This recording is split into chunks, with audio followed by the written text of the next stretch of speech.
Hey guys, Steve with BassFishin Electronics here today to talk to you about our BFE Mega 360 mounts that we offer. This is going to work on a Ghost trolling motor, a Minn Kota Maxxum, and a Minn Kota Fortrex. The cool part about these mounts is they're going to fix directly to the thicker part of the shaft of the trolling motor, which doesn't rotate. And this is going to allow you to keep that same relationship between your transducer prop and your 360, so that when you raise and lower the trolling motor, you don't have to worry about damaging that transducer pod that you just spent $1,200 on.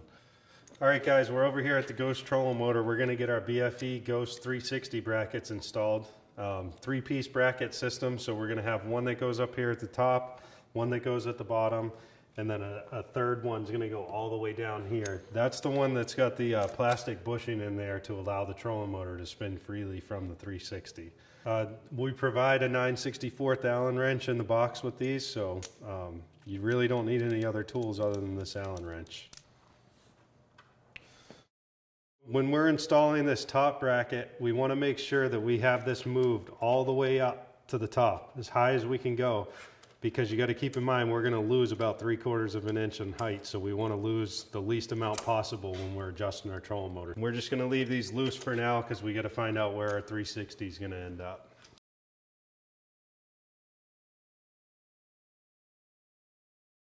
All right, so on this second bracket, again, we want to make sure that's as low down on this thicker part of the shaft as we can get it, just to maximize your adjustability, because now we've got this whole range to raise and lower the trolling motor.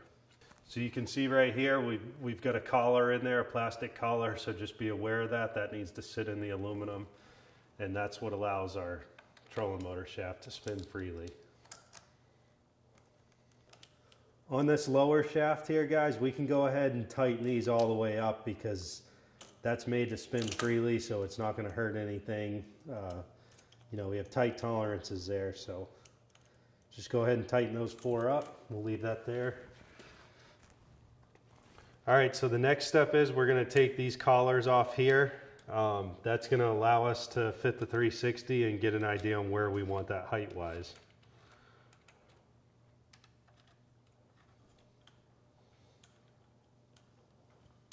All right, so a couple things to think about here. Some of you guys are running pole mounts like the cornfield fishing live sweep. We don't have that installed on this boat yet, but we are doing it. That's going to affect where you put the 360 on this trolling motor. It may need to be further outside, further inside. You really can put that 360 wherever you need to based on your setup. You also got to keep in mind, most of you guys are going to be running a live scope, Mega Live, active target, whatever it is. We're going to have to figure out that height for the 360. We don't have our active target mounted yet, so this is just going to be a rough idea, but just keep in mind you can move that 360 to wherever you need it to be. All right, so now we've got our Humminbird Mega 360 here. We're going to go ahead and mount that onto these brackets. I've got this bracket slid all the way up. We're going to use that as a starting point, and let's see where this ends up here.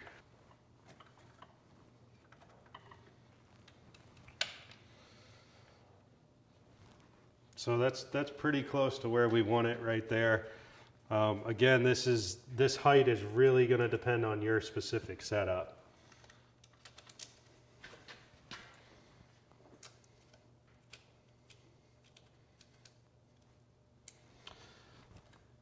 Another little quick tip for you guys too, when you're installing this 360 on, it may be easier for you to stow the trolling motor, and that way you can set the height a little easier.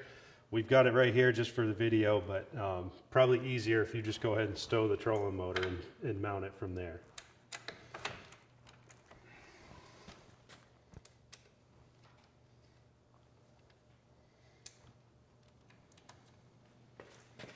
So another tip, guys, when you're installing this, look at this gap right here on either side. You don't want this totally closed in on one side and then wide open on the other. So just adjust your bolts accordingly and get that gap to be even. All right, so now we've got our 3-piece bracket system secured here. The Mega 360 is on there. Keep in mind we want this top bracket up as high as it can go, and then this bottom bracket as low as it can go. The reason that I do that is because I run a 52-inch Ghost, and when I get up shallow, I want to raise it as high as I can. And that brings me to the most important point and the whole reason why we made this bracket setup, right? You can take this Ghost, loosen it, And now every time you raise and lower that Ghost up and down, right? Your 360 is going to keep that same relationship to your prop. You never have to worry about bumping the transducer pod on that 360. And then the final thing I want to note on this lower bracket here, just make sure it's not mounted directly on top of the transducer pod. We don't want any vibration or anything like that. So we're all secured up here. Again, no need for any kind of tape or anything like that on this. You could literally lift the boat up from the way that this is secured. All right, guys, we got the BFE 360 mounts installed on our Ghost trolling motor here. We don't have to worry about bumping that transducer with our prop anymore. Just total peace of mind out there on the water. As usual, please give us a like, subscribe, wherever you're following us on social media. We really appreciate it. And you can follow the link below to purchase these mounts.